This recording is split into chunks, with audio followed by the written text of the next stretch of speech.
vamos a empezar con la clase de hoy hablando sobre trastornos genéticos. Bien, empezamos con lo que es la definición de genoma. Sí, el genoma se compone de todo el ADN que contiene en su estructura la información para especificar los aspectos de la embriogénesis del individuo, de su crecimiento, desarrollo, metabolismo y funciones reproductivas.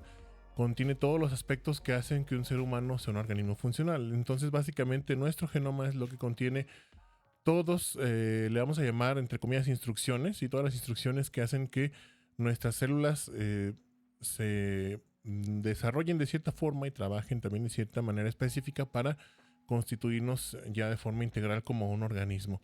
Antes de continuar, bueno, muchas gracias a los que están conectando aquí a través de YouTube. Están mandando aquí ya saludos también. Yeka Sánchez, bueno, gracias por estar aquí. Bien, entonces el genoma está compuesto por diversos tipos de elementos o componentes. Tenemos los principales, que son las bases nitrogenadas, que van a estar emparejadas de cierta manera para formar pues lo que es el genoma. ¿Sí? Las moléculas principales del genoma van a ser el ADN y el ARN. Ahorita vamos a ver qué son esos, pero van a estar conformados por por combinaciones de estas bases nitrogenadas. ¿Sí? ¿Por qué se llaman así? Bueno, porque tienen, ¿qué son estas bases nitrogenadas? Estas en conjunto con un azúcar, que va a ser una ribosa o desoxirribosa, van a formar lo que se conoce como nucleótidos. Las bases nitrogenadas que pues contiene nuestro genoma son estas cuatro: la adenina, timina, guanina y citosina. Se van a clasificar dependiendo de su estructura molecular, porque van a tener pues un azúcar que puede tener 1 o 2 anillos de carbono. Las que tienen un solo anillo de carbono, como vemos estas que están aquí del lado derecho, son las pirimidinas, la timina y la citosina. Las que tienen 2 anillos de carbono son las purinas, que son pues la adenina y la guanina. Entonces, estas para formar parte del ADN, perdón, van a esa desoxirribosa que tienen como azúcar, se le va a unir un grupo fosfato, ¿sí? Que pues va a permitir que se estén formando puentes entre ellas para formar esa estructura como columna vertebral de la molécula de ADN. Así es como se van a estar uniendo entre ellas, ¿sí? Vamos a ver aquí los grupos fosfato haciendo puentes con las moléculas de oxígeno que tienen estas azúcares. Bien, estas azúcares van a tener 5 carbonos, entonces esos van a estar numerados. En donde se une la base, bueno, en este caso en el carbono 1, ya los contamos: 1, 2, 3, aquí en la parte donde se une el siguiente nucleótido, y el 5, donde se une el grupo fosfato, ¿sí? Para hacer puentes. Entonces, entre el carbono 3 y el carbono 5 de este azúcar se van a formar las uniones para ir integrándonos esta cadena sencilla de nucleótidos. Es por eso que mencionan que el ADN, o se menciona que el ADN tiene un sentido, ¿sí? Nos referimos a el carbono que queda libre en cada extremo de esa azúcar cuando termina la molécula de ADN. Si es el carbono 5, bueno, decimos que es el extremo 5', si es el carbono 3, es el extremo 3'. Y esto tiene una razón de ser, porque el ADN se lee en un solo sentido, sí, que es el sentido, se lee de forma continua y se polimeriza para hacer una copia de en el sentido de 5' a 3'. Aquí estamos viendo cómo se emparejan las bases nitrogenadas, ¿sí? La adenina va a emparejarse con la timina y la guanina con la citosina, es decir, que se van a emparejar una pirimidina con una purina. Y entre ellas va a haber puentes de hidrógeno, ¿sí? Entre la adenina y timina van a haber 2 puentes de hidrógeno. Entre la guanina y citosina van a haber 3 puentes de hidrógeno. Bien, cuando pasamos a lo que es la molécula de ARN, vamos a tener un cambio en una de las bases nitrogenadas, que es la timina. En vez de tener timina, el ARN va a tener uracilo. Y el azúcar también va a ser diferente. En vez de ser desoxirribosa, va a ser nada más ribosa, ¿sí? Entonces esa es la diferencia que va a haber entre estas dos moléculas. La principal en cuanto a su composición Y la más notoria obviamente es que el ADN pues va a estar formando una doble hélice, es decir, que se va a formar una cadena de nucleótidos y después se va a emparejar con su complementario, sí, opuesto, dependiendo de la base que tengamos de un lado, se va a unir en el otro la correspondiente. En cambio, el ARN, ese va a ser siempre de una sola cadena, ¿sí? Aparte de su diferencia con el contenido de uracilo y de ribosa, vamos a tener siempre una sola cadenita de ARN en vez de tener dos cadenas. Bien, esto ya lo habíamos visto en la clase pasada, es la forma que tiene el ADN de pues empaquetarse para estar almacenado en el núcleo de una célula. Ya dijimos que la forma más, la forma más simple sería este doble hélice, donde está más relajada la hebra de ADN. Después vamos a tener el collar de perlas que está formado por nucleosomas. Los nucleosomas son la combinación de 1.8 vueltas de ADN con 8 histonas o 4 pares de histonas, ¿sí? Que son proteínas que van a formar estas unidades donde se va a enrollar la hebra de ADN. A estas les llamamos nucleosomas. Después el collar de perlas se va a enrollar sobre sí mismo para formar el solenoide, y el solenoide es el que después de, bueno, es el que va a estar aquí pues libre dentro del núcleo, y cuando tenemos el evento de la mitosis en la replicación celular, este solenoide se va a compactar aún más para formar los cromosomas. Los cromosomas entonces serían la forma más compacta en la que vamos a encontrar nuestro material genético. Nosotros tenemos 23 pares de cromosomas. A 22 de estos les llamamos autosomas, y a uno de estos pares le vamos a llamar los cromosomas sexuales, que son los que definen el sexo biológico de las personas. Bien. Bueno, esta es una representación de esa forma que dijimos, que en la que se empaqueta o se enrolla el ADN alrededor de las histonas. Y también mencionamos la clase pasada esto de la metilación y acetilación de los segmentos de ADN, que eso tenía que ver con su capacidad de estar activo este ADN, ¿sí? Cuando está en forma de heterocromatina, es decir, que está metilado el ADN, va a estar más compacto y por lo tanto es inactivo. Cuando está en forma de eucromatina, está acetilado este ADN, va a estar más relajada la hebra de ADN y pues por lo tanto va a ser un ADN activo que puede copiarse o que se puede transcribir para formar ARN. Bueno, esto que también lo vimos en la clase pasada, es la representación de cómo este ciclo de compactación y relajación de la cromatina es dinámico en la célula a lo largo del ciclo celular y también de las mismas actividades metabólicas o funcionales de la célula. ¿Sí? Cuando una célula tiene que hacer cualquier tipo de actividad, bueno, eso va a implicar siempre en el trasfondo la transcripción de genes. ¿Sí? Ahorita vamos a ver qué es eso de la transcripción. Y mencionamos también, esto es de la clase pasada, que pues la cromatina la podemos ver en el microscopio óptico convencional, con ayuda de algo de aceite de inmersión para verlo a la mayor amplificación que se puede lograr en este microscopio. Pero podemos observar la cromatina en los núcleos, incluso se puede distinguir la eucromatina de la heterocromatina. La eucromatina serían las zonas más oscuras de algún núcleo de una célula. Por ejemplo, en este núcleo, las zonas más oscuras son de heterocromatina, todas estas que se ven como pequeños puntitos, y las más claras son de eucromatina.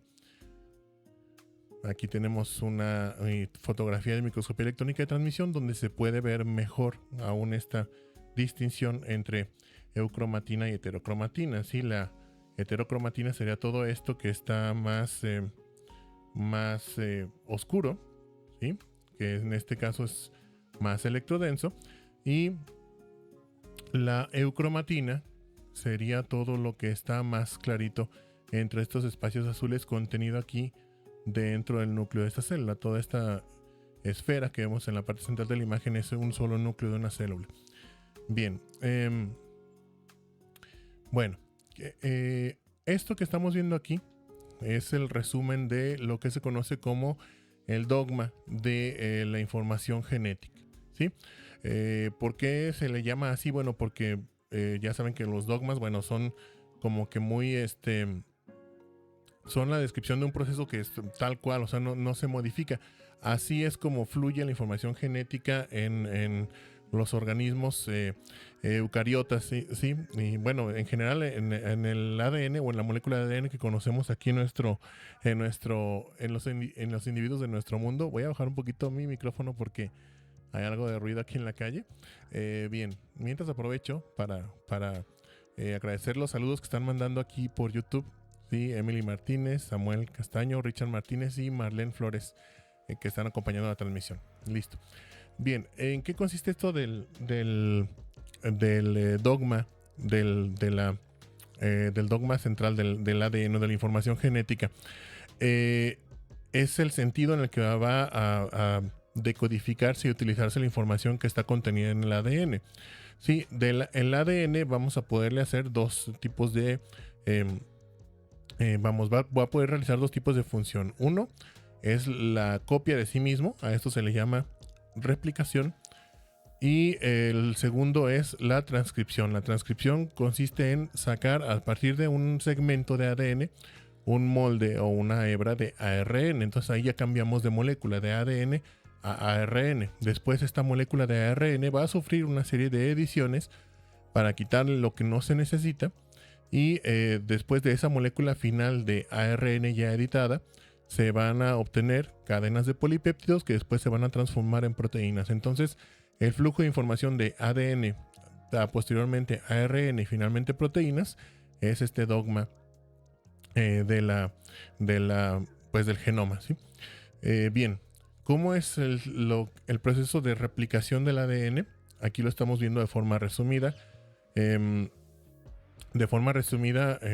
Aquí están, bueno, representadas gráficamente muchas enzimas que participan en este proceso de replicación. Es un proceso pues muy complejo, sí, implica la acción de muchas enzimas de forma coordinada para poder primero pues desenrollar el ADN, después separar las cadenas complementarias y después copiar o formar un nuevo complemento para cada una de estas cadenas que se separaron y así obtener dos hebras idénticas de ADN.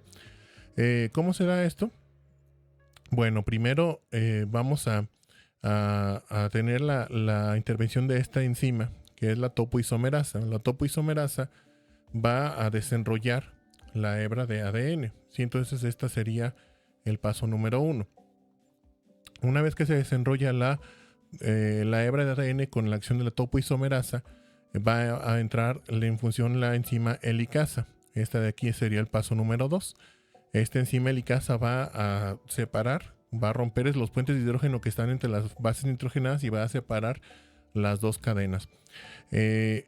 Si únicamente actuara la helicasa separando las cadenas y no se hiciera nada más, las dos hebras de ADN se volverían a unir, ¿sí?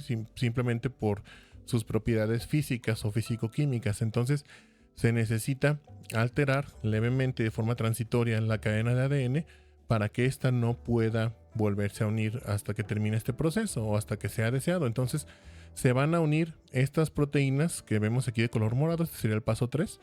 Las llamadas proteínas de unión a cadena simple o SSBs, que van a modificar la carga eléctrica de cada una de las hebras de ADN y van a impedir con esto que vuelvan a unirse entre sí. Entonces aquí empieza el paso de polimeración, que es el proceso mediante el cual se van a ir sintetizando o se va a empezar a sintetizar una nueva cadena de ADN complementaria usando como molde la hebra simple que se desenrolló aquí con la helicasa. Entonces, que se separó, perdón. Este sería el paso 4, el de la cadena adelantada. Esta cadena se va a leer, bueno, el ADN se lee, aquí les dije medio incompleta la información, se lee en sentido 3' a 5', pero se polimeriza en sentido 5' a 3'. Entonces, la enzima que va a encargarse de esa polimeración es esta de aquí, la ADN polimerasa. Sí, la ADN polimerasa va a acoplarse en este extremo 3' de la hebra de ADN que vemos aquí de color verde y pues va a empezar a sintetizar la hebra complementaria en sentido continuo. O sea, esto lo va a hacer de una sola una sola pasada, ¿sí?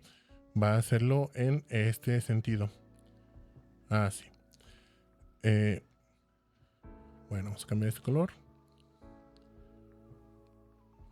Así lo va a hacer la ADN polimerasa en la cadena adelantada, la que empieza con el extremo 3' libre. En la otra, el proceso va a ser un poquito más complicado. ¿Por qué? Porque la ADN polimerasa no puede funcionar en sentido 5' a 3'. Acuérdense que esta hebra de arriba tiene el extremo 5' libre acá del lado izquierdo y el 3' todavía está del lado derecho. Entonces no puede funcionar en reversa la ADN polimerasa.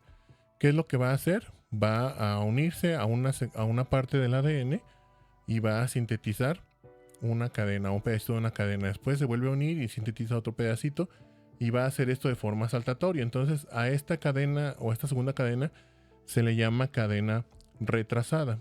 ¿Sí? La síntesis de la cadena retrasada sería el paso 5. ¿Cómo va a hacerse esto? Bueno, van a participar otras enzimas. Otra enzima importante que es la ADN primasa. Esta que está aquí, la voy a encerrar en color verde su nombre. Esta que parece un anillito, esta va a servir. Eso de primasa viene del inglés de primer. Un primer es un cebador o algo que marca el inicio de una secuencia. Entonces esta ADN primasa se va a unir a la hebra de ADN que está aquí sencilla y va a permitir la unión de la ADN polimerasa, que en este caso va a ir en el sentido hacia la izquierda, como lo verían en su pantalla, y va a ir formando pequeños segmentos, ¿sí? Va a ir sintetizando pequeños segmentos. Podríamos decir que por ejemplo forma este segmento, después este de aquí, después este de aquí, lo va haciendo así de forma saltatoria como puse las flechas arriba. Esos segmentos incompletos de ADN, que va a ser el complementario de la hebra que está como molde, van a llamarse fragmentos de Okazaki. Esos fragmentos de Okazaki después tienen que unirse. Entonces va a participar otra enzima que no veo aquí. No veo aquí referida. Es esta, perdón. Ahí está. La ADN ligasa. Vamos a borrar esto de color negro. La ADN ligasa. Vamos a poner en azul. Aquí. Esa ADN ligasa, ¿sí? Va a servir, como su nombre lo dice, para ligar las cadenas de Okazaki. Estos segmentos cortitos que se fueron sintetizando de la hebra o de la cadena retrasada van a ser después unidos por la ADN ligasa, y con eso ya tendríamos nuestras dos cadenas completas de ADN. Este sería entonces el paso, lo podríamos considerar el paso número 6. ¿Sí? Si resumimos muy así de forma muy exagerada todo este proceso de la replicación. Entonces este proceso de la replicación lo que va a hacer es darnos una hebra nueva de ADN a partir de una original. Pero esto no forma parte como tal del dogma. El dogma dijimos que es el flujo de información de ADN a ARN y después a proteínas. Entonces esto se logra mediante la transcripción. La transcripción del ADN va a formarnos una cadena de ARN. Esta cadena de ARN que vemos aquí representada, ¿sí? Que sería esta de aquí. Esta cadena de ARN que se va a llamar ARN premensajero, es una cadena que va a estar muy larga porque tiene partes que vamos a llamarle como que sirven y otras que no sirven. Las que no sirven o no van a ser necesarias para la formación de la proteína final son los llamados intrones. ¿Sí? Son todos estos que están haciendo como una especie de bucle en esta representación. Y los que sí nos van a servir van a ser los llamados exones. ¿Sí? Hay aparte aquí otras secuencias que no son ni intrones ni exones. Son secuencias reguladoras. Por ejemplo, los enhancers pueden aumentar la producción de una proteína o la expresión de determinado gen. Los promotores también sirven para controlar, la expresión de los genes que se transcriben del ADN. Entonces, mediante un proceso llamado corte y empalme, como lo ponen en inglés, splicing, se van a cortar las hebras de ADN, perdón, de ARN, aquí donde están los exones, se van a cortar. Se van a eliminar los intrones y los exones se van a unir. para formarnos una hebra ya editada que se va a llamar ahora sí ARN mensajero. Esta es la que nos va a servir para después leerla y formar una proteína, ¿sí? El proceso mediante el cual se forma el ARN es parecido al de la transcripción del ADN, no más que este se va a llamar de transcripción, ¿sí? El otro es la replicación, este es transcripción, y a este lo hace, lo realiza una sola enzima, la ARN polimerasa. Esta es una enzima que es una pues conjunto de varias enzimas pequeñitas que forman una sola unidad y tienen toda la función de las enzimas que vimos participando en la replicación del ADN. O sea, esta sola enzima tiene función de topoisomerasa para desarrollar el ADN, después de helicasa para separar las hebras de ADN, y después de polimerasa para empezar a sintetizar a partir de los nucleótidos que están libres aquí en el medio líquido del núcleo o el carioplasma. Van a formarse va a irse formando esta cadena de ARN en sentido pues 5' a 3'. Bien, aquí estamos viendo representado el proceso de corte y empalme o de splicing de la cadena de ARN. Dijimos que va a tener exones, que son las porciones que sí son útiles o necesarias para la formación de la proteína final, y los intrones que no son útiles o no son necesarios. Entonces se van a formar, se va a formar una unidad proteica que va a unirse a los intrones para formar el llamado spliceosoma, que sería la porción del ARN que se va a quitar, ¿sí? a cortar y a eliminar de esta cadena de ARN. Entonces, una vez que se da este proceso de corte, se van a unir nuevamente los exones para formarnos una cadena madura de ARN mensajero.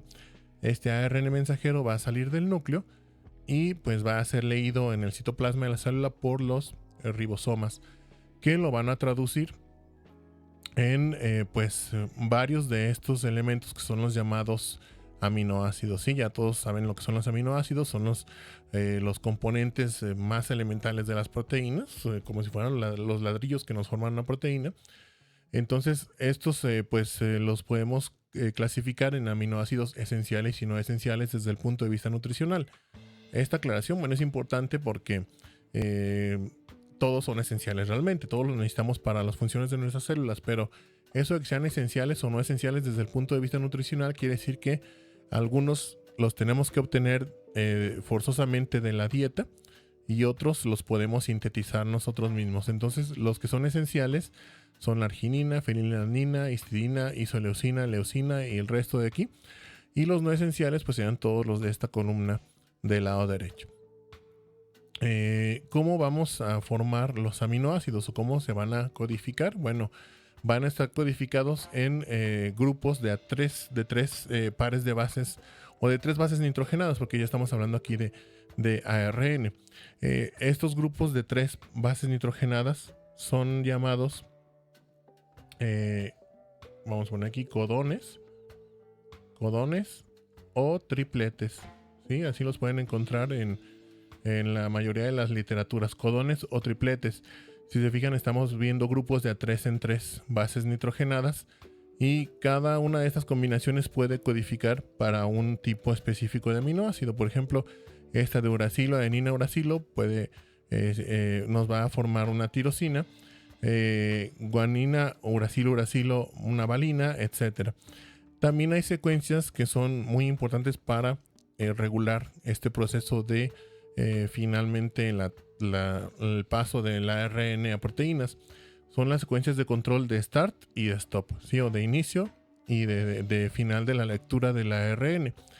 La secuencia de inicio, esta es una secuencia única, que es adenina, uracilo, guanina. Esta es la de start. Y la de stop o de parada puede ser 3 posibles: uracilo, adenina, guanina, uracilo, guanina, adenina o uracilo, adenina, adenina. Nos va a hacer que se detenga la lectura del ARN para terminar la síntesis de alguna proteína. ¿Quién va a leer el ADN? Pues el ARN, perdón, los ribosomas. Los ribosomas son unidades proteicas que también tienen ARN en su composición, para poder interactuar con el ARN mensajero. Y estos, bueno, van a tener dos subunidades, una subunidad pequeña y una grande, que van a hacer una especie de sándwich atrapando el ARN, esa cadena de ARN mensajero, y lo van a empezar a recorrer, leyendo los tripletes y leyendo de a 3 en 3 las bases nitrogenadas. ¿Dónde van a empezar a trabajar? Donde encuentran justamente esta secuencia de inicio, esta de adenina, uracilo-guanina, y ahí se va a unir una cadena de ARN que se llama ARN de transferencia, que va a tener asociado un aminoácido, sería una metionina. Ese va a ser el primer aminoácido que tienen todas nuestras proteínas, ¿sí? Porque es el que se acopla a esta secuencia de inicio. El ribosoma tiene tres zonas, ¿sí? El sitio P, aquí los estamos viendo abajo, el sitio P, el sitio A y el sitio de unión al ARN o el sitio E, ¿sí? Entonces, cada uno tiene una función distinta. En el sitio P es donde se va a unir el ARN de transferencia, que es el que tiene los aminoácidos acoplados, sería este de aquí. ARN de transferencia. Transferencia. Entonces, el sitio A es donde se va a llevar a cabo la lectura. Y el sitio E es donde se va a llevar a cabo la liberación de qué? Del ARN de transferencia, de este de aquí. ¿Cómo funciona este proceso? Bueno, vamos a tener un ribosoma acoplado a una cadena de ARN. Se va a reconocer esta secuencia de inicio, esta de adenina, uracilo, guanina, que va a ser el primer codón de la proteína. Y después en el sitio de lectura se va a leer el segundo codón, ¿sí? Que en este caso es una guanina, uracilo, citosina, que va a codificar para una valina. Entonces va a llegar otro ARN de transferencia y se van a unir aquí, se va a formar un puente entre estos aminoácidos para empezar a formar nuestra cadenita de polipéptidos. Después todo esto se va a desplazar, lo que se va a desplazar realmente es el ribosoma. El ribosoma va a ir avanzando en este sentido. Entonces pasa el primer ARN de transferencia al sitio de liberación, que es el sitio E, y pues aquí se va a liberar. Y como ya avanzamos un lugar, pues se lee otro codón y va a llegar otra cadena de ARN de transferencia con un nuevo aminoácido, y esto nos va a ir formando poco a poco nuestra cadena. Se van uniendo aquí los aminoácidos hasta formarnos un polipéptido. Cuando se lee la estructura de stop, ¿sí? La de parada, que en este caso pues hay una de uracilo, guanina, adenina, va a llegar un llamado factor de liberación, que se va a unir aquí en el sitio, déjenme acuerdo, es el sitio A, ¿sí? En el sitio A, y pues va a hacer que el ribosoma se libere, ¿sí? Va a abrirse el ribosoma, libera la cadena de ARN, y pues se va a liberar este polipéptido, que después va a sufrir un proceso de edición. Ya vimos que los polipéptidos en la clase pasada tienen que también cortárseles algunos pedacitos o plegarse de cierta manera para formar proteínas, y esto va a pasar en la mayoría de las ocasiones en el retículo endoplásmico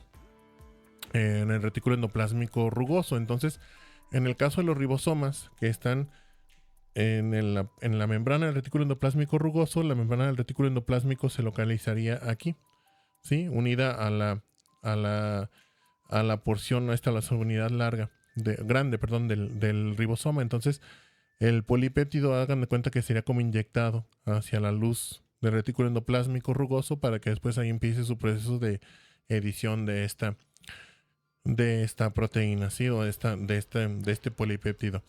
Bien, esto que vimos aquí es para lo que le llamamos el ARN codificante. El ARN codificante es el ARN que nos va a formar proteínas, ¿sí?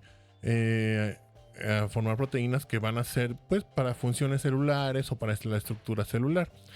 Pero tenemos otras formas de ARN que no va a ser leído por los ribosomas para formar proteínas. Este es el llamado ARN no codificante. ¿Sí? ¿Cuáles son las más conocidas? Bueno, el ARN ribosomal. Este es el que forma parte de los ribosomas. El ARN de transferencia es el que transfiere los aminoácidos a la cadena polipeptídica durante la transcripción. Sí, aquí la traducción, perdón. La traducción. En la transcripción es el paso de ADN a ARN. Y otros dos que son muy importantes para el control de la expresión de los genes. El LNCRNA, ¿sí? O ARN largo no codificante o de cadena larga no codificante. Entre sus múltiples funciones tiene la de silenciamiento o regulación de genes, aunque tiene más, ¿sí? Y el microARN o MIRNA, que ese sí tiene función de silenciamiento de genes. Cuando se silencia un gen, pues no se expresa. ¿Cómo decimos que se expresa un gen? Cuando nosotros llevamos a cabo esta cadenita de información de ADN hacia ARN y después hacia proteína. A esto nosotros, proteína, a esto le podemos llamar nosotros que es la expresión. Sí, esto sería la expresión de un gen. ¿De cuál gen? Pues el que codifica para formar esta proteína. Sí, esto sería la expresión. Poder llevar a cabo este flujo de información completo. Cuando se interrumpe este flujo, sí, ya sea, bueno, usualmente en mayores ocasiones se va a interrumpir aquí, pero también se puede interrumpir en este punto. Donde sea que se interrumpa, aquí podemos decir que se está silenciando un gen. En vez de expresarse, se está limitando o se está bloqueando su expresión. Entonces, para eso sirven los microARNs. Sí, ahorita vamos a ver cómo hacen esta labor. Bien, del lado derecho tenemos a los ARNs de cadena larga no codificante o largos no codificantes, también llamados LNCRNA por sus siglas en inglés, que es Long Chain Non-Coding RNA, ¿sí? o pues ARN. Entonces, esta va a ser una cadena larga, como su nombre lo dice, de ARN, que se va a unir pues a determinado grupo de proteínas, ¿sí? Como son proteínas que van a interactuar con el ARN, se llaman ribonucleoproteínas. Y estas van a interactuar directamente con el ADN de la célula. Van a tener distintas funciones. Algunas pueden causar que dijimos silenciamiento o supresión de los genes. Pero el ARN largo no codificante tiene más funciones. Por ejemplo, puede hacer el efecto contrario, activación de genes o hacer que algún gen se esté transcribiendo de forma más intensa o más acelerada. Pueden promover la modificación de la cromatina, es decir, el paso entre metilación y acetilación para pasar de eucromatina a heterocromatina o a la inversa, así de heterocromatina a eucromatina. Y también pueden formar parte de complejos multiproteicos que van a pues llevar a cabo múltiples funciones de tipo similar, o sea, de todo esto del ADN, ¿sí? De regularlo o hacer que se haga más intensa alguna expresión de un gen. El microARN, que es el que vemos en la izquierda, en la secuencia de imágenes de la izquierda, es pues una cadena cortita, de ahí viene su nombre de micro, de ARN que tiene función supresora o silenciadora, es decir, va a impedir que algún gen se exprese. Y va a actuar en el paso de lo que es la traducción, cuando los ribosomas van a formar pues la proteína o va a interferir con este paso de la traducción, va a impedir que se lleve a cabo. Bien, el ARN, el microARN se va a transcribir de forma normal como lo haría otra hebra de ARN a partir del ADN. Entonces se va a leer un gen. Aquí estamos viendo un gen que codifica para cierto tipo de microARN, que sería el primer paso que está aquí arriba. Después ese gen nos va a formar esta cadena de microARN, primicroARN. Después esta va a ser cortada y separada en unidades más cortitas, que va a ser el pre-microARN, y este va a interactuar con proteínas que están en la membrana del núcleo, que son proteínas exportadoras. Esas proteínas exportadoras lo van a sacar del núcleo. El núcleo tiene en su membrana múltiples poros pequeñitos a través de los cuales pueden salir proteínas y cadenas de de ARN. Entonces, este pre-microARN va a salir al citoplasma de la célula y ahí se va a unir a una proteína que se llama dicer. ¿Sí? Una proteína dicer viene del inglés dice, que es como picar. ¿Sí? Entonces va a ser cortado o escindido en dos partes o en sus dos extremos esta molécula de pre-microARN para formarnos ahora sí una molécula de microARN completa ya lista para trabajar. Pero si se fijan aquí, el microARN está doblado y uniéndose consigo mismo, formando una especie de complemento, como si fuera un análogo a una cadena de ADN. Pero pues el ARN no está creado para hacer eso. Entonces estas dos mitades, una vez que es liberado por la proteína dicer, las dos mitades del microARN se van a separar y vamos a tener dos tipos de secuencia. Una secuencia que aquí la vemos como de forma recta, ¿sí? Que nos va a formar un emparejamiento perfecto con la hebra de ADN blanco, el ADN que quiere silenciar. Entonces se va a unir, ¿sí? Cualquiera de las dos, tanto esta que tiene como un pequeño bucle, como que nos va a formar una unión imperfecta, como la que está recta, se van a unir a un complejo de proteínas que se llaman proteínas RISC. RISC es del inglés RNA Induced Silencing Complex, o complejo silenciador inducido por ARN. Entonces este es un complejo de proteínas que van a unirse al ARN, a este microARN, van a buscar o van a ayudarlo a buscar el ARN mensajero, que es el blanco que quiere silenciar. Este de aquí sería el ADN o el gen que queremos silenciar. Entonces cuando se une la cadena de microARN a ese ARN mensajero, puede haber dos posibles resultados. Si es la que forma una unión perfecta, que le vamos a poner aquí del lado derecho en la letra A, en este caso va a hacer una escisión, va a cortar esta hebra de ARN mensajero.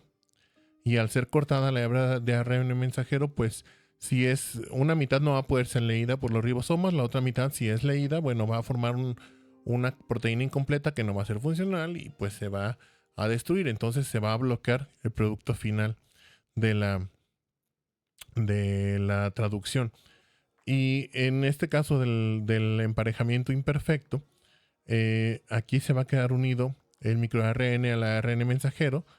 Cuando se está dando el proceso de traducción, cuando está siendo leído el ARN por los ribosomas, el ribosoma va a interactuar con este complejo RISC, que son las proteínas que se le unieron al microARN, y el ribosoma va a interrumpir la lectura del ARN y lo va a liberar. Entonces se va a suspender la traducción, y con esto, bueno, vamos a tener, este sería el escenario B, con esto vamos a tener pues ese silenciamiento de un gen. Entonces, estos sí me interesa que conozcan bien la diferencia entre estos dos. El micro pues sirve para silenciar genes. Es la única función conocida hasta ahorita de este tipo de ARN. El largo no codificante o de cadena larga no codificante, ese bueno, tiene más funciones. Puede silenciar genes, pero puede hacer otras funciones promotoras o reguladoras. Bien. A pesar de que todos nosotros tenemos en general, bueno, la misma cantidad de cromosomas, y nuestros genes son muy parecidos, hay variantes, ¿sí? De una persona a otra, o que se ven más acentuadas estas variantes de una población a otra del mismo gen. A esto se le llaman polimorfismos o variación genómica. ¿Qué quiere decir esto? Que una persona, bueno, que un grupo de individuos más bien, con el mismo gen que produce una proteína idéntica, van a tener variaciones puntuales o variaciones pequeñitas en la secuencia de ADN que codifica para esa proteína, pero van a tener como resultado de la expresión de ese gen la misma proteína que va a ser funcional, ¿sí? Entonces cuando esto sucede, A eso le llamamos una variación genómica. Si como consecuencia de las variaciones se produce una proteína anómala o no funcional, eso ya no sería una variación genómica, ya más bien sería una mutación. Bueno, esta variación genómica en los individuos se da como consecuencia de la replicación del ADN en las células germinales. El ADN en las células germinales, o las células germinales más bien se replican, acuérdense, por meiosis, no por mitosis. En la meiosis, a diferencia de la mitosis, va a haber una fase donde se replica el ADN completito. Aquí estamos viendo la profase 1, lo que será meiosis 1, pero se va a producir un entrecruzamiento durante o entre la profase y la metafase. Se entrecruzan los cromosomas de los mismos cromosomas y van a intercambiar entre ellos material genético. Pero después de la meiosis 1 viene inmediatamente la meiosis 2, que es como una nueva separación de dos células sin haber replicado el ADN, y con eso se separan un par de cromosomas en dos cromosomas individuales. Entonces esto va a hacer que por cada replicación de una célula madre en nuestras gónadas y en los testículos o en los ovarios, se tengan pues 4 células como resultado, 4 células hijas que pueden tener hasta 4 variantes de un mismo gen o de un mismo cromosoma. ¿Sí? Van a tener pues material genético de nuestros padres, de nuestros abuelos y demás, pues nuestros padres y nuestros abuelos principalmente, que pues van a dar como resultado las variaciones, ¿sí? Genómicas o ligeras variaciones que se van dando pues en los individuos. Bueno, aquí vemos un ejemplo de cómo quedan dos cromosomas individuales de un mismo par una vez que pasa este proceso de la meiosis, cómo se da el entrecruzamiento, y en este caso se intercambiaron secciones de un cromosoma a otro y se tuvieron 2 cromosomas paternos heredados a 2 individuos distintos que tienen variaciones en el genoma. Uno tiene más ADN en este caso del abuelo, de la mamá del papá, y otro del abuelo. Bien. Entonces el genoma de nuestras células es lo que va a determinar qué tipo de fenotipo tienen, ¿sí? Qué forma van a tener estas células, cómo van a funcionar, qué estructuras van a formar, etc. Todas nuestras células tienen exactamente el mismo genoma en nuestro cuerpo. ¿Por qué tienen tantas variaciones entonces? Bueno, porque esto depende, el fenotipo o la forma de la célula depende de los genes que tenga activos en ese momento la célula. Cuando una célula está en forma de célula madre, va a tener, dependiendo del tejido en el que se encuentre, activados algunos genes y otros van a estar silenciados, y esto va a determinar qué fenotipo va a tener la célula. Si va a ser una célula madre para seguir manteniendo una población celular, si va a ser una célula de hueso como un osteocito, una célula muscular, una célula de endotelio, una neurona, etcétera, incluso una célula cancerosa, ¿sí? Cuando nosotros veamos el tema de neoplasias, vamos a ver que pues las células de un tumor maligno o de un cáncer tienen nuestro mismo genoma, ¿sí? del individuo huésped, pero pues ahí salieron mal muchos procesos de los que regulan esta transcripción, replicación, perdón, del ADN, y pues eso dio como origen a estas células malignas. Bien, pasando ahora a lo que es el abordaje ya rápidamente de las alteraciones genéticas. Bueno, como preámbulo vamos a hablar un poquito de esto del proyecto Genoma Humano. Esto a ustedes ya no les tocó, creo, conocer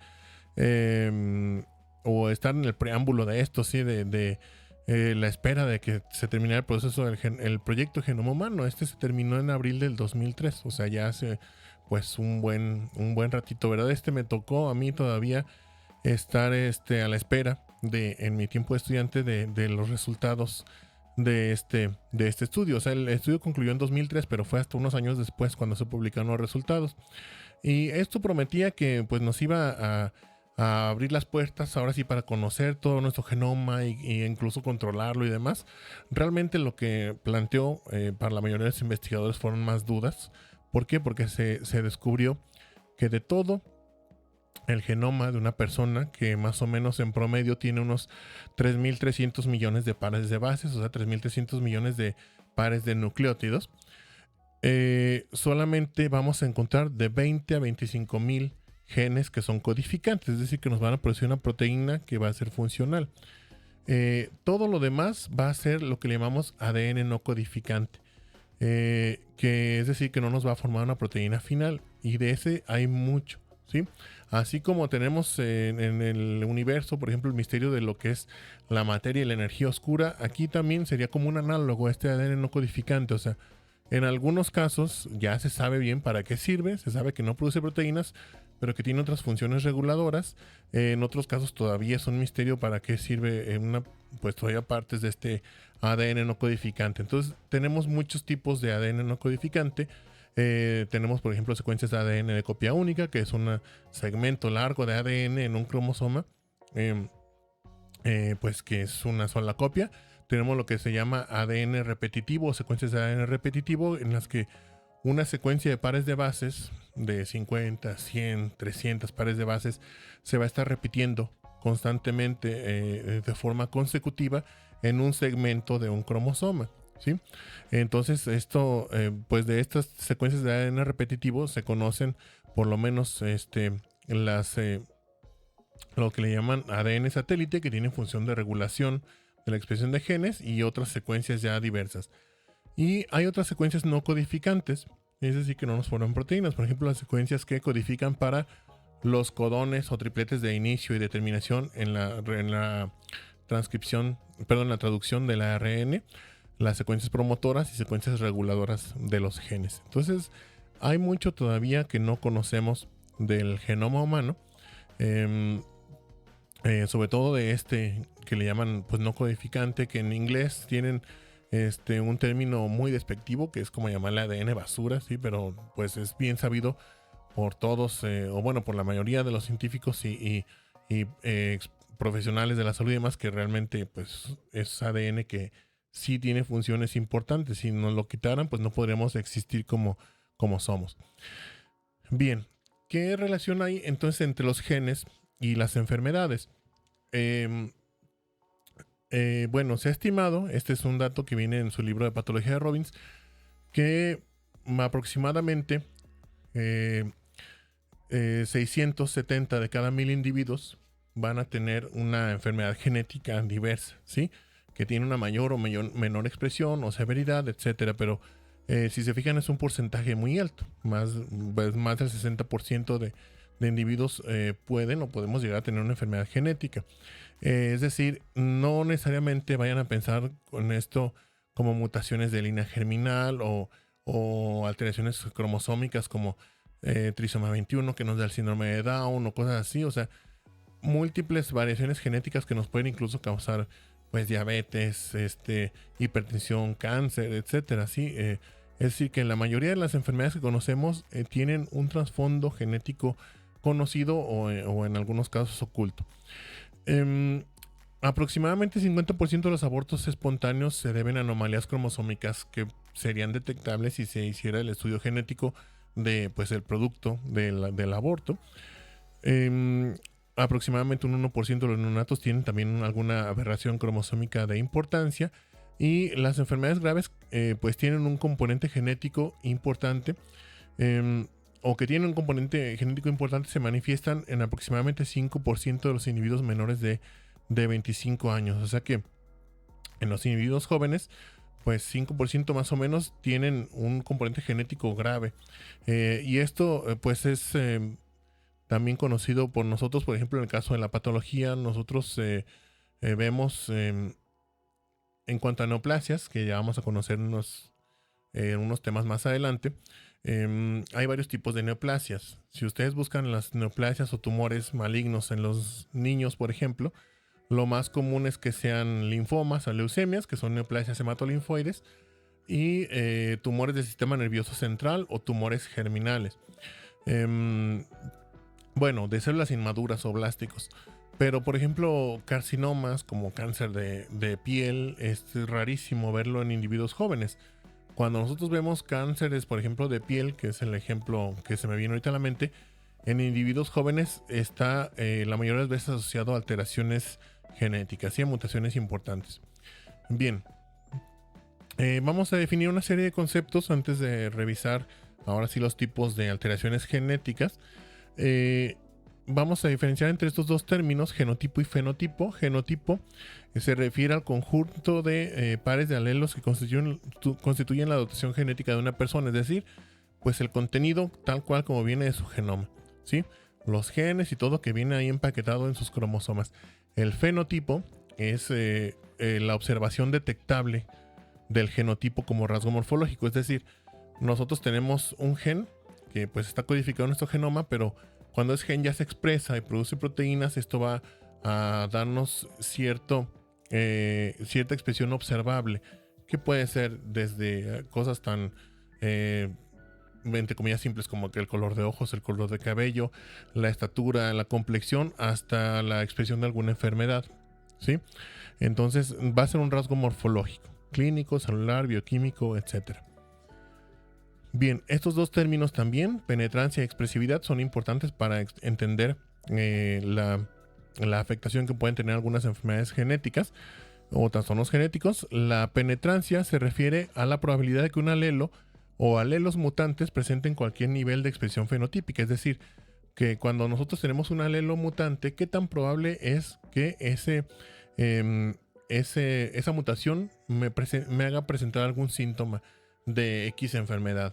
Entonces, entre más probable sea, o sea, si yo tengo un gen y este gen 80% de las veces o 90% de las veces cuando está alterado me da un síntoma de una enfermedad, esa sería una mutación con una penetrancia alta.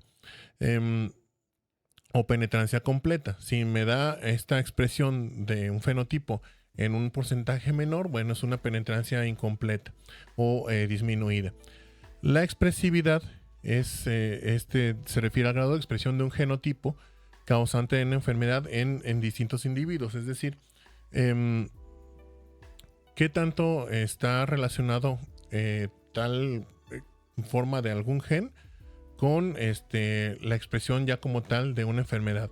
O sea, esto está medio confuso, pero hay enfermedades que dependen, por ejemplo, de la mutación de un solo gen. No es lo común, la mayoría están asociadas a mutaciones de diversos genes. Entonces, cuando la mutación de un solo gen, por decirlo así, o sea, o una mutación de un conjunto pequeño de genes va a causarnos una enfermedad, eso le decimos que tiene una expresividad, no me acuerdo del término, pero es como una expresividad más aumentada. Realmente la mayoría de las enfermedades genéticas van a caer en lo que se llama expresividad variable, ¿sí? Que pues no va a ser siempre tan severo, o no va a tener el mismo grado de severidad un síntoma en dos personas con la misma enfermedad. Creo que es la mejor forma de expresarle esto. O sea, si tenemos dos individuos con la misma mutación que nos va a condicionar una enfermedad, no van a tener ese fenotipo o esa expresión del síntoma igual de severo, ¿sí? Entonces esa es la expresividad. Bien, ¿qué es una mutación? Este es un concepto también importante para entender de dónde vienen las enfermedades que tienen un trasfondo genético. Una mutación es un cambio en el ADN, pero va a ser un cambio permanente, y esto lo vamos a recordar cuando hablemos de neoplasias. ¿Sí? Las neoplasias se deben a mutaciones, una serie de mutaciones que se van a ir agregando de forma progresiva a una célula hasta que ésta se convierte en una célula cancerosa. Entonces, una mutación pues puede dar origen a enfermedades hereditarias. Es decir,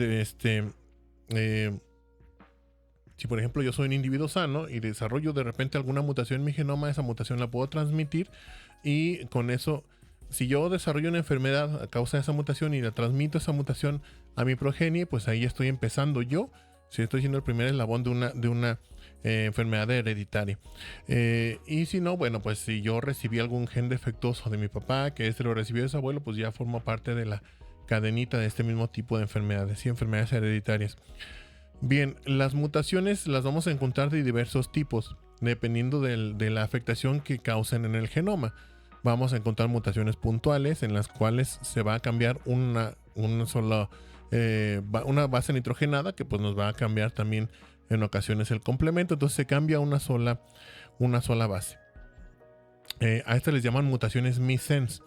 Y pues hay mutaciones, hay de dos tipos: las mutaciones conservativas y las no conservativas. ¿A qué se refiere esto de conservativas y no conservativas? ¿Se acuerdan que dijimos que para los diversos tipos de aminoácidos podíamos tener en algunos casos varios tripletes que codificaban para el mismo aminoácido? Si nosotros cambiamos en una secuencia del genoma una base nitrogenada, pero ese nuevo triplete que se va a formar nos codifica para el mismo aminoácido, esa sería una mutación conservativa, ¿sí? Lo que nos daría pues una variante o variación genómica. Las no conservativas, aquí no conservativa, sería cuando ese nuevo triplete me codifica para otro aminoácido distinto que me va a modificar de forma sustancial la proteína, porque también podemos tener a veces el cambio de un aminoácido por otro, pero la proteína que se forma ya al final es casi idéntica o funciona de forma muy similar o igual. Entonces ahí seguiremos hablando de una mutación conservativa. Cuando se pierde esto, que ya no se forma la proteína o se forma una proteína no funcional, bueno, es una mutación no conservativa. Las deleciones e inserciones, como su nombre lo dice, es cuando quitamos una base, una secuencia, puede ser una base o pueden ser varias bases nitrogenadas, o insertamos, ¿sí? Pues en este caso serían más de una, porque si no hablaríamos de mutaciones puntuales. Entonces se quitan dos o más bases nitrogenadas o se insertan en la secuencia del ADN. Estas, dependiendo de la cantidad de bases nitrogenadas que se quitan o se insertan, van a alterar o pueden alterar la secuencia de lectura, el llamado reading frame. Acuérdense que el ADN se va leyendo de 3 en 3. Sí, o sea, tenemos aquí nuestra secuencia de de bases nitrogenadas. Entonces vamos a leer de a 3 en 3. Si nosotros aquí introducimos, vamos a decir, aquí introducimos una base, aquí otra y aquí otra. Entonces, bueno, vamos a poner así. Ahí metimos más bases nitrogenadas. Entonces esto nos va a alterar nuestro marco de lectura. Nuestro marco de lectura ahora va a ser así. Sí, entonces van a estar pues casi todos los aminoácidos cambiados y se nos va a formar una proteína, la mayoría de las veces una proteína que es completamente diferente a la original. Tenemos también alteraciones en genes codificantes de proteínas o en genes que van a funcionar como reguladores. ¿Sí? Podemos tener amplificaciones, deleciones o translocaciones, es decir, amplificaciones cuando se modifica o se muta una secuencia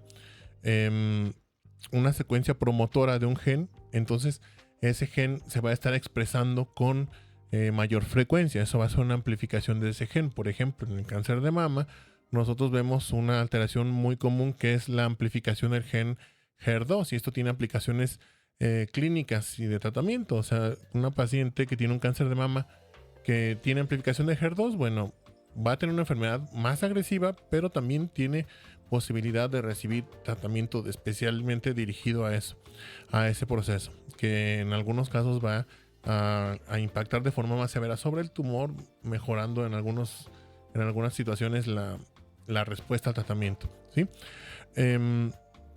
De lesiones es cuando se borra una secuencia, entonces se silencia un gen, o sea, completamente vamos a inactiva. Y traslocaciones es cuando un gen se mueve del lugar. Sí, se puede intercambiar el material genético de ese gen el cromosoma donde está hacia otro cromosoma. Entonces ese gen se va a mover del lugar. Y lo malo no es nada más que se mueva, sino que donde se inserta a veces puede quedar en medio de una secuencia de otra proteína. ¿Sí? Tendremos, por ejemplo, vamos a dibujar aquí arriba nuestra secuencia del gen A, y ese lo vamos a traslocar. Aquí tenemos un gen B que está en otro cromosoma, entonces vamos a meter el gen A aquí en medio. ¿Sí? Vamos a ponerlo aquí nuestro gen A, y pues el gen B va a tener que expandirse. ¿Sí? Entonces, como consecuencia, esto nos va a dar una cadena más larga de ARN que nos va a formar un polipéptido más grande, y esto nos va a formar muchas veces proteínas híbridas, ¿sí? Que incluso se pueden detectar mediante estudios de biología molecular para identificar ciertas mutaciones. Y bueno, podemos tener también mutaciones en las cuales se modifican las secuencias de repetición de trinucleótidos. ¿Se acuerdan que esas dijimos que era una parte del ADN no codificante en el cual se repetían secuencias de ADN? En este caso se repiten de a 3 en 3 nucleótidos, ¿sí? Por eso trinucleótidos. O sea, se repite un mismo codón muchas veces. Esto funciona como regulador de la expresión de un gene. Entonces, cuando se modifica una secuencia de trinucleótidos, se puede hacer que haya sobreexpresión o silenciamiento de algún gen específico, ¿sí? Entonces, aquí tenemos un ejemplo de una mutación puntual. En este caso, se cambió una base nitrogenada de citosina a uracilo y pues aquí nos formó una proteína trunca o incompleta, ¿sí? En vez de tener la secuencia citosina adenina guanina que nos codifica para una glicina, se convirtió en una uracilo adenina guanina, que es una secuencia de stop. Entonces aquí en la proteína mutante que está aquí abajo, en esta secuencia de ARN mensajero mutante, pues se produce una proteína incompleta. Este es el caso por ejemplo, de la beta globina, así que es una parte de la hemoglobina, en el caso de alteraciones hematológicas. Aquí vemos una deleción, pero en esta deleción se borraron tres bases nitrogenadas. Sí, aquí estas de aquí arriba se borró esta citosina y esas dos timinas. Entonces, aquí hasta este punto, bueno, en este caso se perdió un aminoácido, que es esta fenilalanina.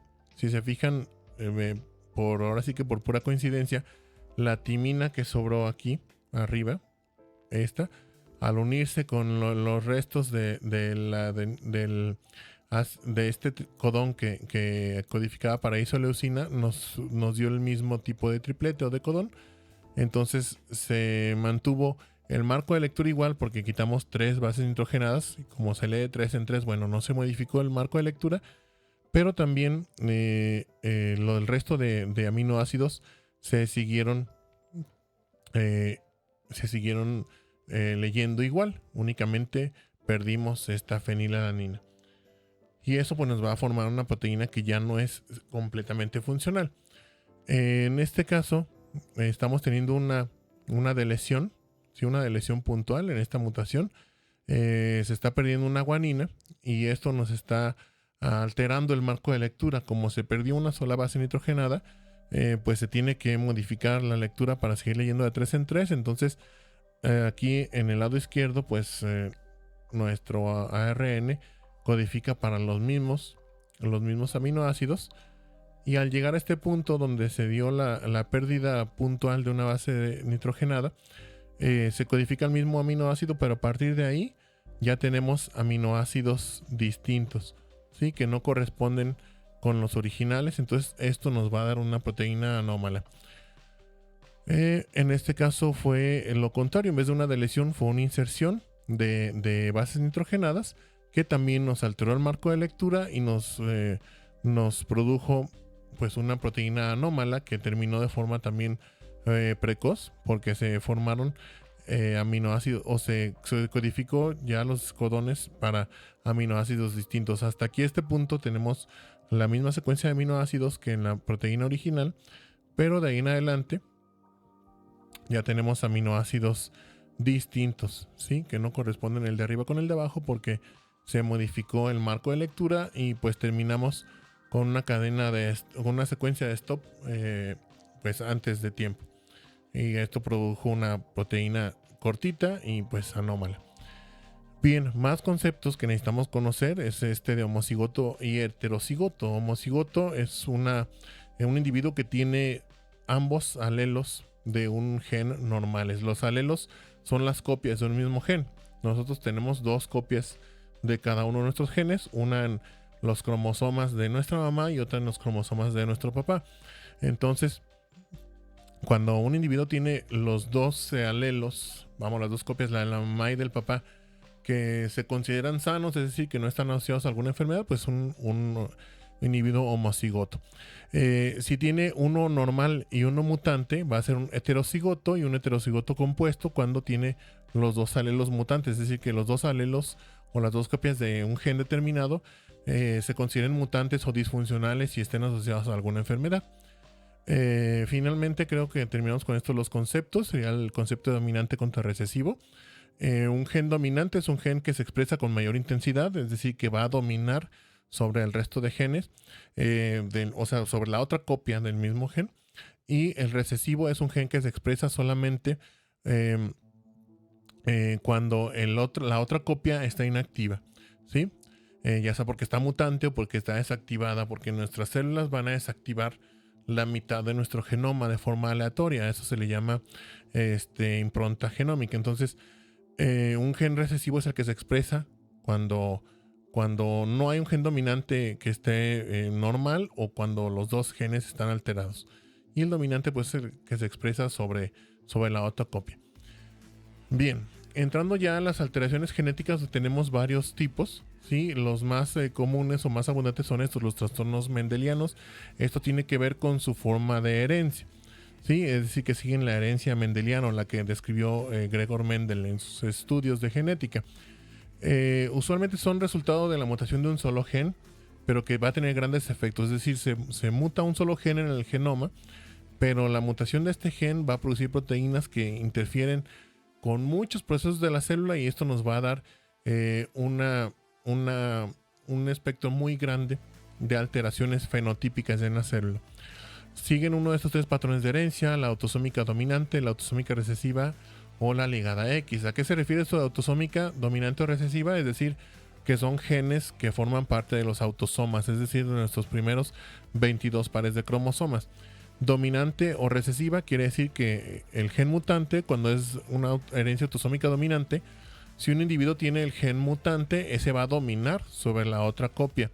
Sí, la otra copia del genoma de ese gen, aunque esté normal, va a ser bloqueada por este gen mutante y se va a expresar el gen mutante. La autosómica recesiva quiere decir que cuando el gen mutante, que si el individuo tiene pues normal la otra copia de ese gen en su genoma, esta copia lo va a proteger. Y no es hasta que muta la otra copia o se silencia de forma aleatoria que este gen se expresa. Y la ligada X, pues esta va, como su nombre lo dice, dentro de lo que es el genoma del cromosoma X. Entonces, esto usualmente va a afectar más a los individuos de sexo masculino porque carecemos de la copia de ese gen que nos proteja. Sí, entonces automáticamente ese gen se convierte en dominante. Bueno, estos trastornos mendelianos van a estar presentes más o menos en el 1% y hasta el 8% de los... 1% de adultos y hasta 8% de niños admitidos en hospitales por enfermedad. Algunas mutaciones producen múltiples efectos fenotípicos, a esto se le va a llamar pleiotropía. Es decir, aquí dijimos que un solo gen tiene muchos grandes efectos, pero no necesariamente quiere decir que nos va a dar múltiples síntomas. Sí, a lo mejor esa proteína es esencial para la función de nuestras células, de todas nuestras células, entonces la mutación de ese solo gen nos va a dar muchas consecuencias, pero en otras ocasiones la mutación de ese solo gen nos va a producir una proteína que va a causar muchas manifestaciones diferentes. Esto es la pleiotropía. Y pues las mutaciones en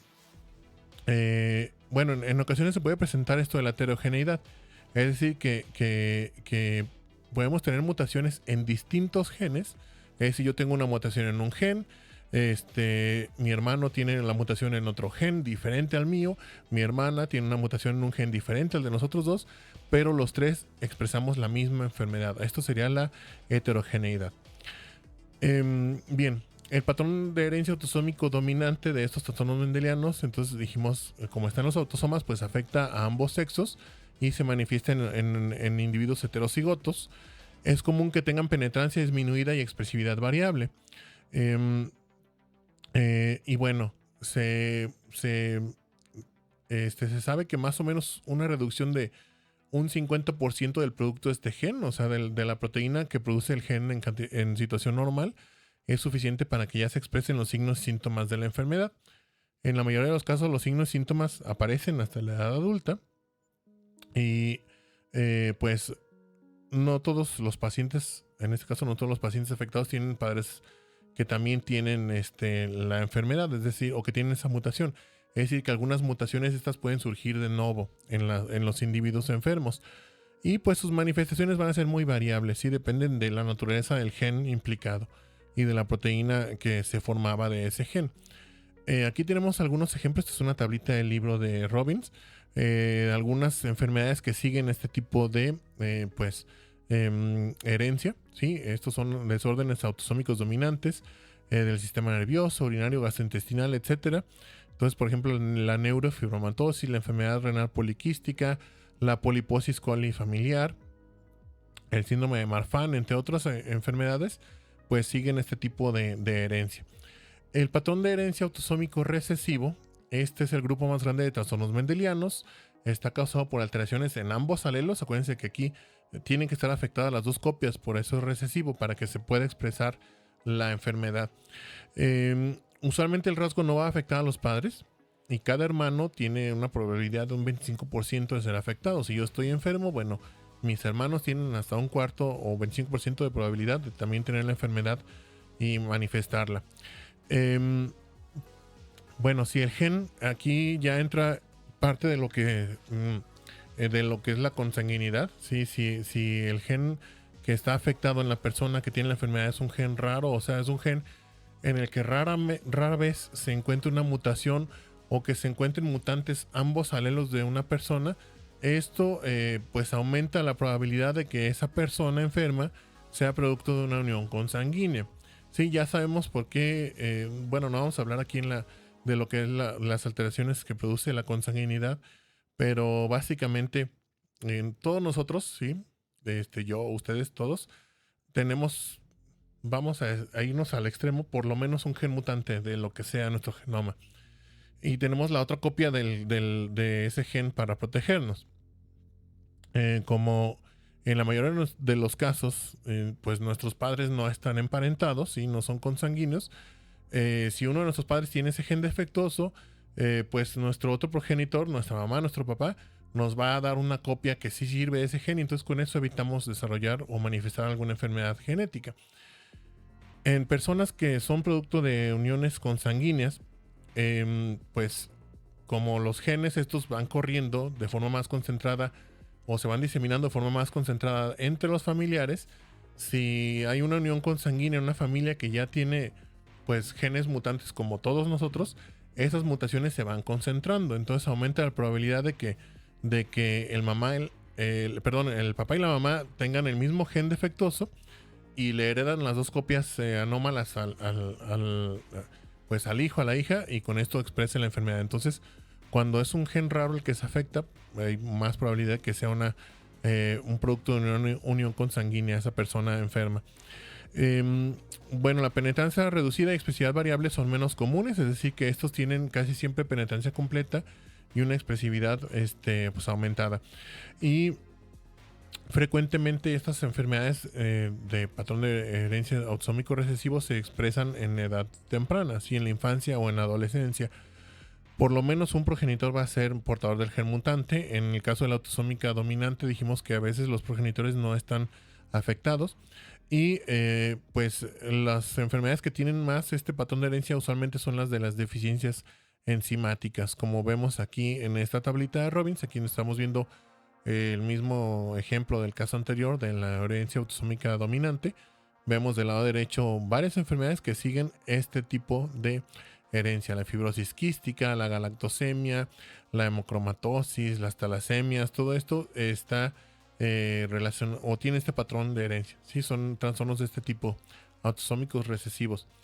El patrón de herencia ligado a X, dijimos que pues están los genes defectuosos están en el cromosoma X o los genes mutantes. Entonces afecta más a los individuos de sexo masculino porque no tienen esa otra copia o ese otro alelo del gen para protegerlos.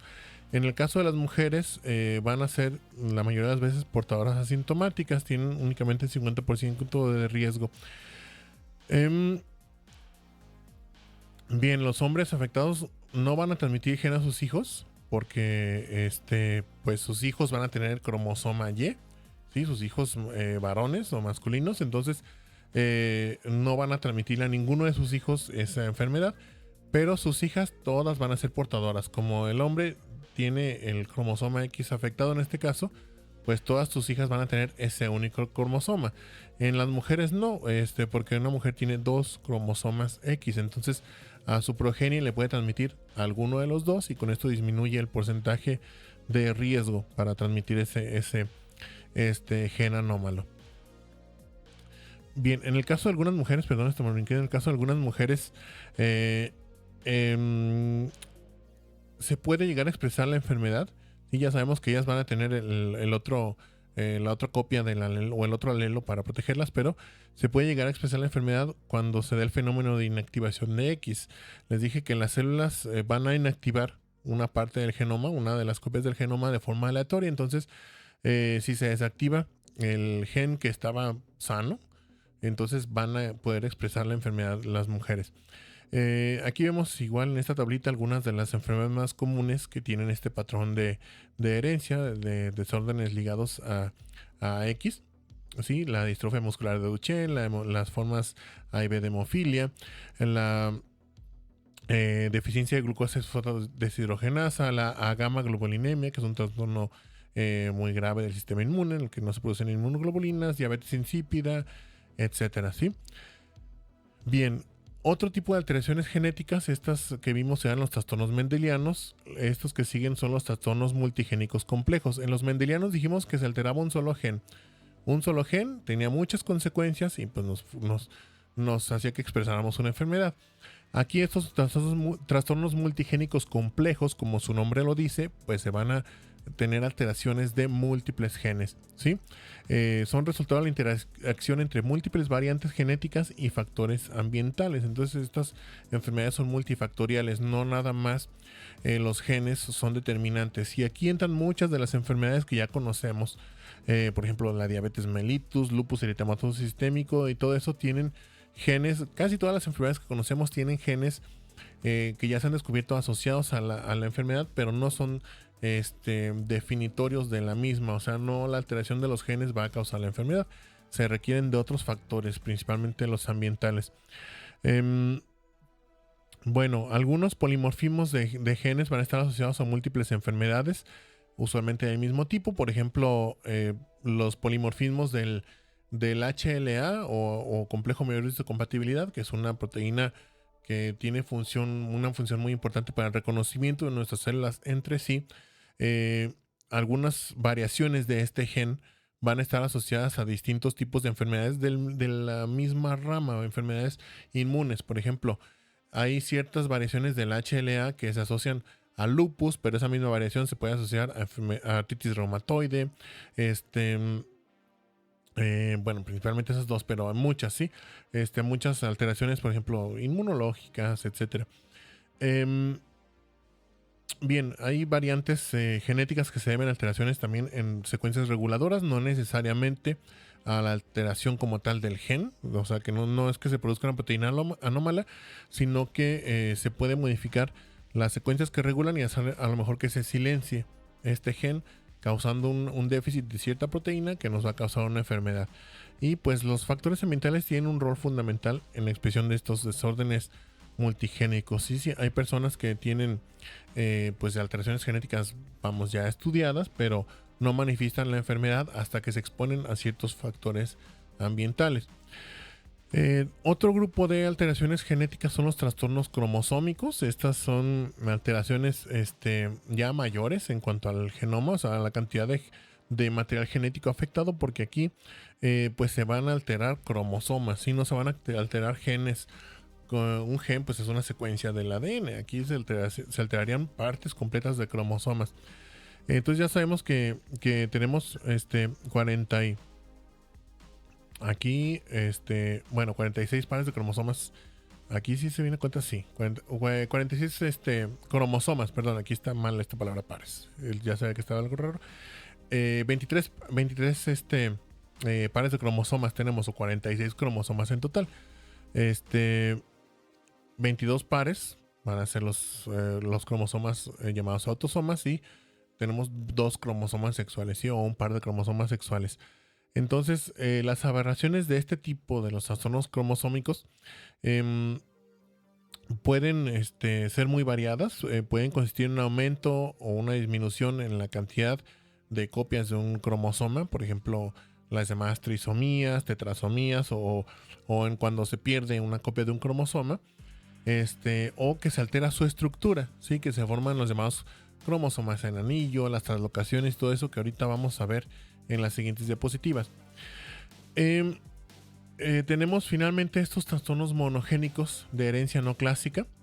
Se llaman así porque son alteraciones usualmente de un solo gen, pero tienen patrones de herencia diferente a los trastornos mendelianos y los trastornos multigénicos. ¿Sí? Aquí, por ejemplo, se modifican las secuencias de repetición de trinucleótidos, pueden ser mutaciones del ADN mitocondrial que afectan el metabolismo de la célula, trastornos asociados con la impronta genómica, que es cuando les dije que se inactivan ciertas partes del genoma, usualmente, bueno, dejándonos a veces desprotegidos ante cierta enfermedad cuando tenemos un gen mutante. O trastornos asociados al mosaicismo gonadal. Esto del mosaicismo gonadal es cuando, bueno, cuando nuestras células inactivan un cromosoma al azar, pueden ser de los cromosomas sexuales o de los autosomas, y vamos a tener células que tienen diferentes alelos activos de un mismo gen. Entonces tendríamos un mosaico, de eso viene el mosaicismo. Cuando predominan en todo nuestro cuerpo las células que tienen activo ese gen alterado, bueno, es cuando se manifestaría en este caso la enfermedad. Bien, aquí vemos en esta serie de tablas que vamos a ver a continuación, pues algunas enfermedades que siguen este tipo de herencia. Dijimos monogénicos de herencia no clásica, por ejemplo, estos son enfermedades donde hay alteraciones en las secuencias de trinucleótidos, ¿sí? Aquí nos pone un ejemplo en este caso, en el síndrome llamado síndrome del cromosoma X frágil. Pues estamos viendo aquí el gen que está afectado, el sitio donde se da esta afectación del gen en particular, que es el brazo largo del cromosoma X, en el locus 27.3, que es la región cromosómica, la proteína que está afectada, que es la FMR1, la secuencia de repetición, que es una secuencia citosina, guanina, guanina, la cantidad de veces que se repite normalmente, que aquí, pues en este caso, en condiciones normales hay desde 6 hasta 55 copias de esta repetición de trinucleótidos, y cuando se da la enfermedad, pues la cantidad de veces que se puede encontrar esta repetición, ¿sí? Desde 55 hasta 230 o más copias. Entonces, si se fijan, pues aquí está alterado, usualmente está aumentada la cantidad de copias, ¿sí? Al contrario de lo que pensaríamos de que una cantidad elevada de copias de trinucleótidos podría a lo mejor hacer que se silenciara más un gen. Se ha visto que en este tipo de enfermedades más bien hace que haya una promoción de este gen, y pues se esté produciendo más de esa proteína determinada. Bien, en cuanto a las alteraciones cromosómicas, perdón, hay una mano levantada aquí en MITS. ¿Ivana? Perdón, ¿tenías alguna duda, Ivana, aquí en MITS?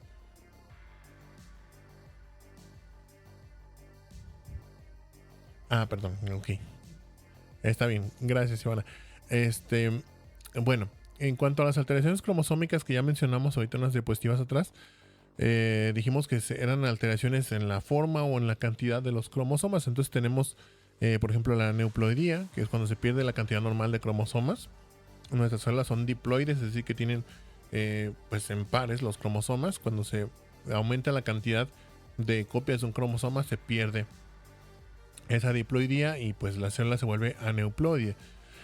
El mosaicismo es lo que les dije, cuando hay dos poblaciones de células, o pueden ser más a veces, que tienen diferente número de cromosomas. Algunas tienen, o de genes, bueno, esto también aplica para cuando hay genes inactivos o activos que tienen mutaciones o no, pero en este caso pues son células con diferente número de cromosomas. Algunas, por ejemplo, pueden tener, vamos a un caso concreto, la trisomía 21. Sí, la trisomía 21 hay individuos que van a tener pues todas sus células 3 copias del cromosoma 21, lo que les va a ocasionar síndrome de Down, pero en ocasiones como estos errores de transcripción, perdón, de replicación se pueden dar en todo el periodo de la embriogénesis temprana. En ocasiones un individuo ya tiene células que tienen la cantidad normal de cromosomas y de repente empieza a crecer otra población en el embrión que tiene esa cantidad aumentada de cromosomas 21. Entonces una persona puede tener síndrome de Down con todas sus células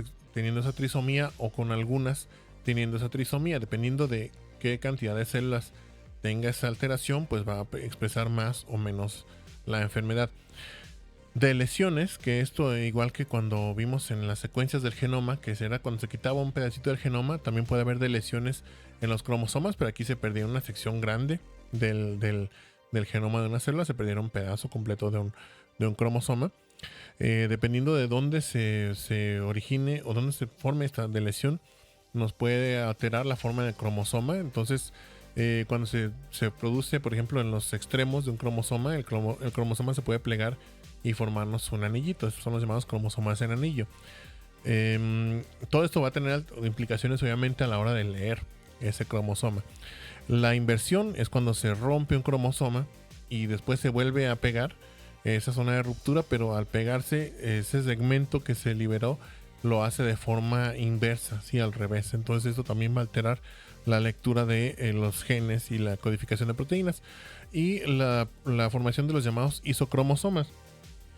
Esto se da cuando un cromosoma pierde un brazo, ¿sí? Entonces se va a sintetizar un brazo complementario, pero que es igualito al que le quedó. Podemos tener cromosomas con 2 brazos cortos o con 2 brazos largos. Aquí tenemos la representación de todo lo que les mencionaba. Entonces, aquí entran también otras alteraciones que se dan como consecuencia de una de lesión o ruptura, que son las translocaciones. Las translocaciones se dan cuando se cambia, les había mencionado ya, material genético de un cromosoma a otro. En este caso el cromosoma azul y el cromosoma rosita tuvieron una ruptura y pues ambos se intercambiaron ese pedacito final, ¿sí? Esta es una translocación balanceada. En el caso de abajo, en el que sigue, la translocación sería robertsoniana o no estaría balanceada, es decir, se partió por uno de los cromosomas, bueno, se cortó después del centrosoma y perdió casi todo el brazo largo. El otro le pasó lo mismo, pero perdió el brazo corto. Entonces el cromosoma que quedó con el brazo largo atrapó el brazo largo del otro y pues viceversa. El que quedó con el brazo cortito atrapó el otro brazo cortito, y como esto resultó de en una secuencia pues pequeñita de ADN, esto se perdió después. Entonces quedó esta persona con un solo cromosoma largo, que es producto de la fusión de 2 cromosomas.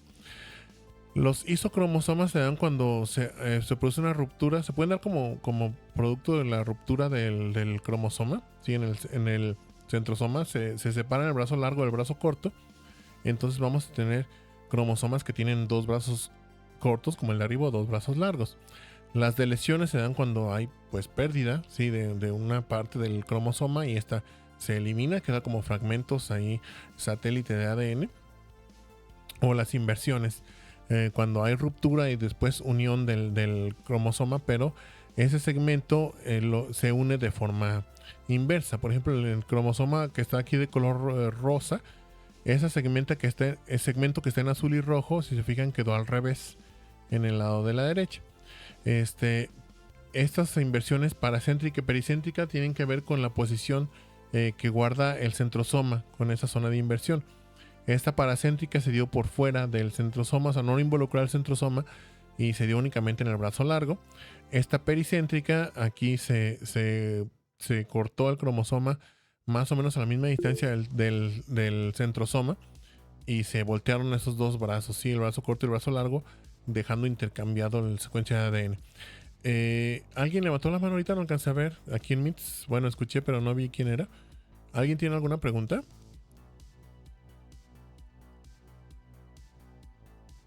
Bueno, creo que no. Si no, me contestan aquí por el chat ahorita. En el caso de los cromosomas en anillo, estos se deben a a la presencia, no te preocupes, Alan, se deben a la presencia de lesiones, pero en los extremos. Este cromosoma que está aquí abajo en la derecha, se fijan, esas dos porciones de los extremos que están de color rojo son las que se separan. Entonces el cromosoma se vuelve a unir, pero nos forma un anillo. Todo esto tiene implicaciones entonces en la lectura del ADN y la posterior transcripción y traducción de la enfermedad, perdón, de la información genética para formar proteínas. Entonces se pueden formar proteínas disfuncionales, se pueden formar proteínas híbridas, se pueden alterar, por ejemplo, no la proteína, sino más bien la secuencia promotora, entonces estar sobreexpresando alguna proteína o disminuyendo la expresión de alguna proteína, inactivándola. Por ejemplo, las translocaciones pueden alterar a las proteínas que regulan la transcripción del genoma y que nos protegen de los tumores. Esto pasa muy frecuentemente en el desarrollo de la mayoría de los tipos de cáncer. Entonces todo esto pues va a tener implicaciones muy severas, ¿sí? Ya para terminar, vamos a ver en un par de diapositivas un poquito de las técnicas diagnósticas para detectar este tipo de enfermedades o trastornos genéticos. Hay varias técnicas, muchas se están desarrollando ahorita o se están investigando todavía más a profundidad, pero las tres principales o que conocemos más comúnmente son estas tres: la hibridación in situ, el PCR y la secuenciación. La hibridación in situ, esa nos sirve, de hecho la usamos por ejemplo ahí en el laboratorio de patología para detectar sobreexpresión o alteraciones en cuanto a la posición de algún gen, ¿sí?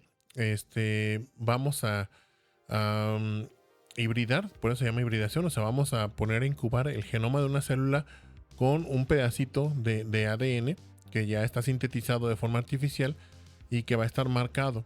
Eso se va a llamar una sonda. Entonces esa sonda va a buscar ese gen que estamos buscando, que queremos encontrar nosotros, que puede ser un gen mutante o puede ser la copia de determinado gen, para decirnos si la célula tiene muchas copias de ese gen o si tiene ese gen mutante o está cambiado de posición, y pues con eso puede hacer algún diagnóstico.